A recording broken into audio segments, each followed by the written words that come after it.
ऐसा रीजन है जो सन से बहुत दूर है, तो इसीलिए यहाँ जो एस्ट्रॉइड्स और कॉमेट्स हैं उनमें बहुत सारों पर तो आइस जमी होती है। तो हुआ यूँ था कि जब नेपच्यून ने इन एस्ट्रॉइड्स को डिस्टर्ब किया तो ये इनर प्लैनेट्स की तरफ मूव करने लगे और फिर मिलियंस ऑफ ईयर्स तक ये अर्थ पर बरसे, जिसे हम आज कहते हैं late heavy bombardment. Around 300 million सालों तक ये एस्ट्रॉइड्स अर्थ पर तबाही मचाते रहे, लेकिन ये अपने साथ आइस लाया करते थे जो धीरे धीरे पानी बनकर अर्थ पर कोलेक्ट होने लगा। यानी अर्थ पर अब पानी आ रहा था, लेकिन एक सवाल अभी भी दिमाग में घंटी बजाता है कि अर्थ ने इस पानी को होल्ड कैसे किया होगा, क्योंकि उसके लिए तो एक एटमॉस्फेयर चाहिए था ना।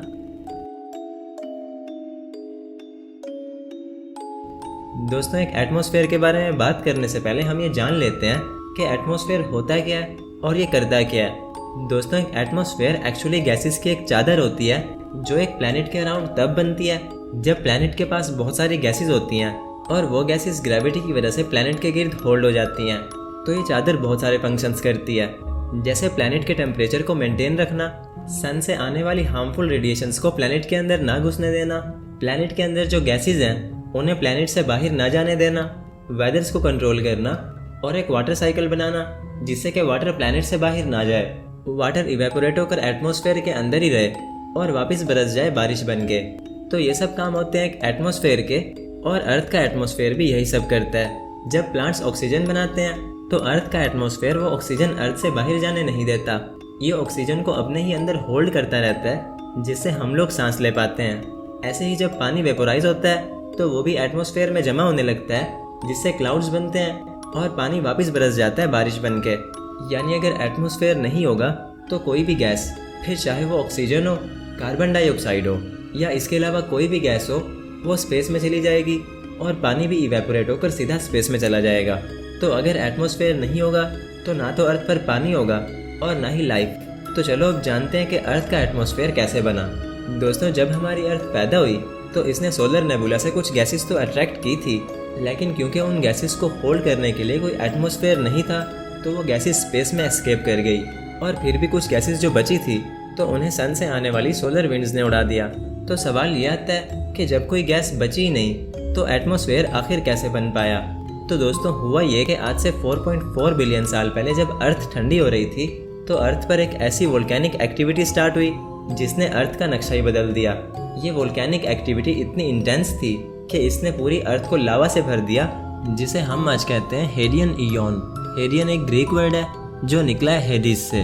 हेडिस एक ग्रीक गॉड का नाम था जो अंडरवर्ल्ड पर राज करता था, यानी नर्क पर। नर्क एक्चुअली एक हिंदी वर्ड है जिसका मतलब एक ऐसी दुनिया होती है जो ज़मीन के नीचे होती है और उसका एनवायरनमेंट जहन्नुम जैसा होता है। तो हेडिस एक ग्रीक गॉड का नाम था और इयोन का मतलब होता है पीरियड, यानी हेडियन इयोन एक ऐसा पीरियड था जो अंडरवर्ल्ड यानी नर्क जैसा था।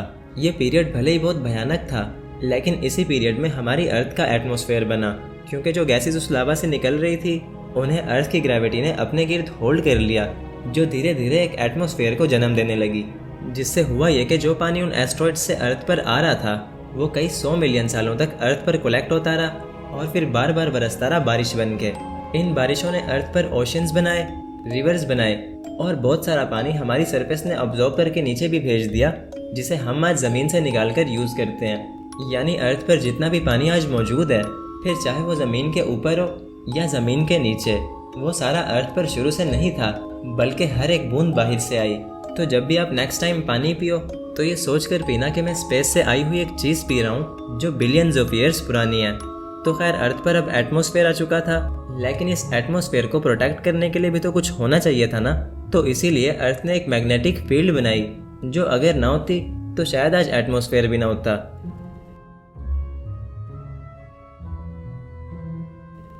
दोस्तों, क्या आपने कभी सोचा है कि मार्स के पास एक एटमॉस्फेयर क्यों नहीं है? वहाँ ना तो लिक्विड वाटर है, ना वहाँ रेन होती है और ना ही वहाँ लाइफ सरवाइव कर पाएगी। यानी अगर हमने मार्स पर जाकर अपना स्पेस सूट उतारा तो कुछ ही सेकंड्स में हमारा खून उबल जाएगा, ब्रेन डैमेज हो जाएगा और हम बेहोश होकर तब तक गिरे रहेंगे जब तक हमारी मौत नहीं होगी। और ये सब मार्स पर क्यों होगा? क्योंकि वहाँ कोई एटमॉस्फेयर नहीं है। अब वहाँ एटमॉस्फेयर क्यों नहीं है? तो दोस्तों, इसका जवाब है मैग्नेटिक फील्ड। मार्स के पास कोई मैग्नेटिक फील्ड नहीं है, जिसकी वजह से मार्स का एटमॉस्फेयर आज इतना पतला हो चुका है कि वो ऑलमोस्ट ना होने के बराबर है। अब मैग्नेटिक फील्ड क्या होती है और ये कैसे बनती है, पहले ये समझ लो।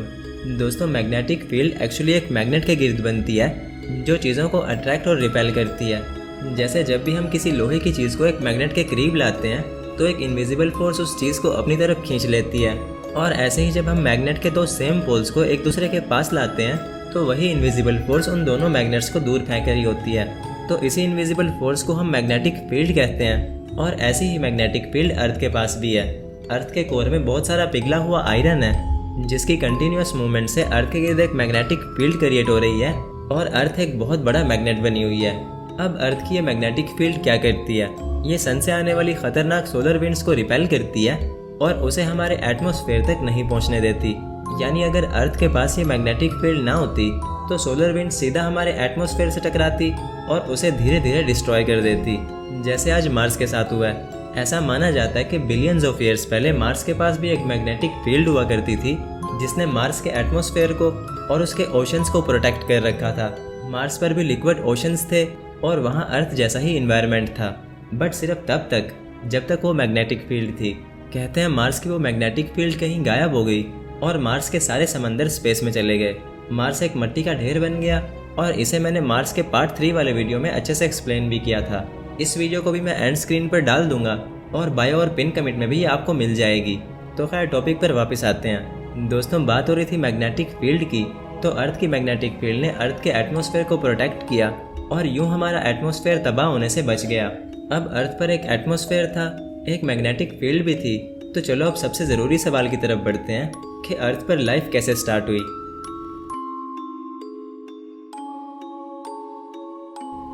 दोस्तों हमारे इंटायर सोलर सिस्टम में ऐसा कोई भी प्लैनेट नहीं है जिस पर लाइफ हो। इनफैक्ट मैंने हर प्लैनेट पर वीडियो बना रखी है और मैंने ये भी बता रखा है कि बाकी प्लैनेट्स पर क्या कुछ है, क्योंकि जब 1610 में गैलीलियो ने पहली बार दूसरे प्लैनेट्स को एक टेलीस्कोप से देखा तब से ही लोगों को ऐसा लगने लगा कि हो सकता है दूसरे प्लैनेट्स पर भी लाइफ हो। लोग सब प्लैनेट्स को एलियन लाइफ का घर समझने लगे, और ख़ास तौर पर वीनस और मार्स को, क्योंकि ये दोनों अर्थ के सबसे पास वाले प्लैनेट्स हैं। तो पहले के लोगों को ये लगने लगा कि मार्स और वीनस पर या तो कोई एडवांस एलियन सिविलाइजेशन होगी या फिर वहाँ डायनासोर्स घूम रहे होंगे, क्योंकि अर्थ पर तो एक एस्ट्रॉइड गिर गया था जिससे डायनासोर्स मर गए थे। तो हो सकता है कि मार्स और वीनस से कोई एस्ट्रॉइड टकराया ही ना हो और वहाँ आज भी डायनासोर्स घूम रहे हों। तो लोगों के माइंड में बाकी प्लैनेट्स को लेकर काफ़ी मिसअंडरस्टैंडिंग्स थी, लेकिन सिर्फ तब तक जब तक उन पर स्पेसक्राफ्ट्स नहीं गए, क्योंकि जैसे ही हमने दूसरे प्लैनेट्स पर स्पेसक्राफ्ट्स भेजे तो हमें ये पता लगा कि उन प्लैनेट्स पर तो कभी कुछ था ही नहीं। लाइफ अगर कहीं थी तो वो सिर्फ और सिर्फ अर्थ पर ही थी। अर्थ सोलर सिस्टम का इकलौता ऐसा प्लैनेट है जहाँ लाइफ है, और यूनिवर्स में भी हमें अभी तक लाइफ का कोई प्रॉपर एविडेंस नहीं मिला। हम अपने इस यूनिवर्स में बिलियंस ऑफ गैलेक्सीज और ट्रिलियंस ऑफ प्लैनेट्स को डिस्कवर कर चुके हैं, लेकिन हमें कहीं भी लाइफ नहीं दिखी। हाँ, हमें लाइफ होने के कुछ क्लूज मिले हैं, जैसे लिक्विड वाटर, एक एटमॉस्फेयर और कुछ प्लैनेट्स जो अपने स्टार से उतनी ही दूरी पर है जितनी दूरी पर हमारी अर्थ सन से है। तो हो सकता है कि उन प्लैनेट्स पर भी लाइफ हो, लेकिन हमने अभी तक उस लाइफ को डिस्कवर नहीं किया। तो इसीलिए ये कहना बहुत मुश्किल है कि वहाँ लाइफ होगी भी या नहीं।